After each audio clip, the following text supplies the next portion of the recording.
Hey so I am a deep ponder. Like I think about things just a lot.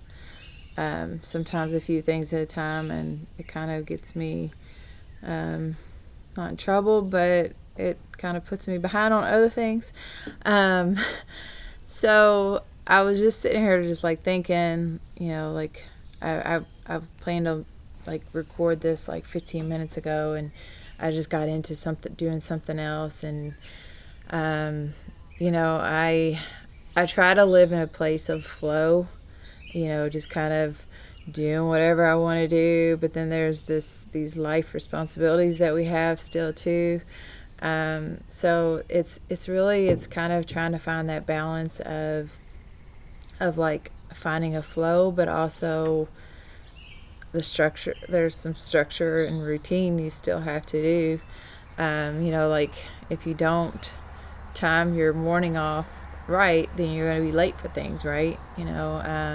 So just being able to keep on just moving forward with, things, but also allowing yourself space and time to just do whatever you feel like doing at that moment, and trying to, I know, like for me, it helps to set a timer. And I haven't been doing that lately. So that maybe this is a good thing I'm talking about this, because the timers do help me, because I know that I've got, X amount of time before I need to, go. I do have a timer for, and I got to get back to doing good with that too. Like, I try to read, which I want to try to go to bed by like 9. So I try to start reading at 8, so I have a good hour to get myself sleepy.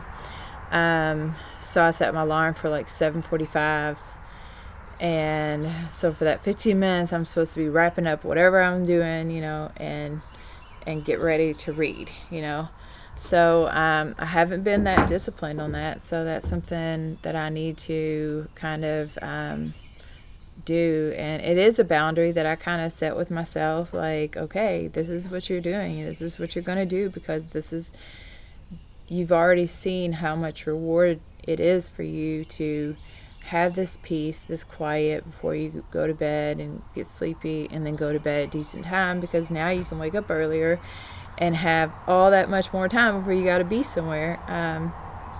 So and I still get 8 hours of sleep, so it's a win-win. And I get the sleep between 10 and 2, which is, I can talk more about that, is but just to say a little bit, but that's when your body does the most healing, like between the times of 10 to 2, so it's really a good time to be asleep.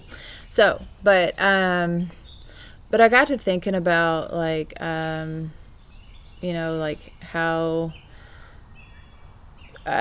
we, like, since the COVID happened, um, like ADHD went like doubled. Like everybody has it. It's like everybody has it, and we don't know what it is even. Like, so just learning more about that, and how it really has to do with like our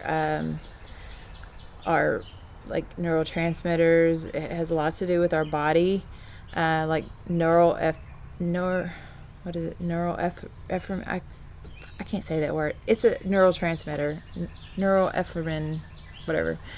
You know what I mean, maybe. So, and dopamine. Those are very responsible for your like focus.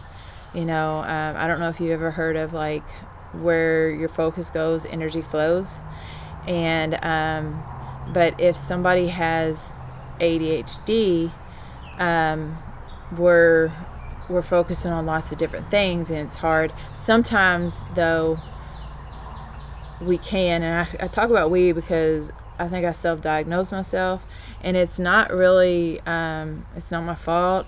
um, it's there's a lot that goes into it. It's not just like the same thing for everybody as well. Like there is things that we can get hyper focused into, but a lot of times, like, we were actually born into a culture that is go, go, go, go. And sometimes you're wearing like 10 hats, right? You know, like you do the cooking, you do the cleaning, you pay the bills, you do the yard, you do the laundry, you have to take the kids here, you got to take the kids there, you got to go to work, you got other things you want to do, you know, so there's so many things that we're doing.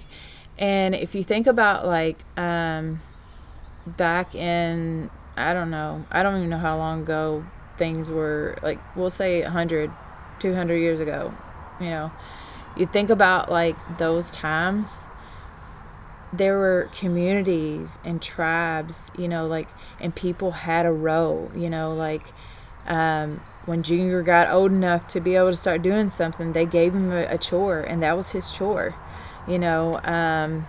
And it was like, and people had trades like in the community, you know, like you probably only had like one blacksmith, you know, you only probably had one bank, which, you know, now, yes, our population is bigger, we do need more things or whatever, but because we do live in a society that's large, and community has been complete, like, I want to say kind of lost, because we've just got so many. And because I think we grew, I'd like to do maybe a study research into that, like I'm sure the baby boomers had a lot to do with that,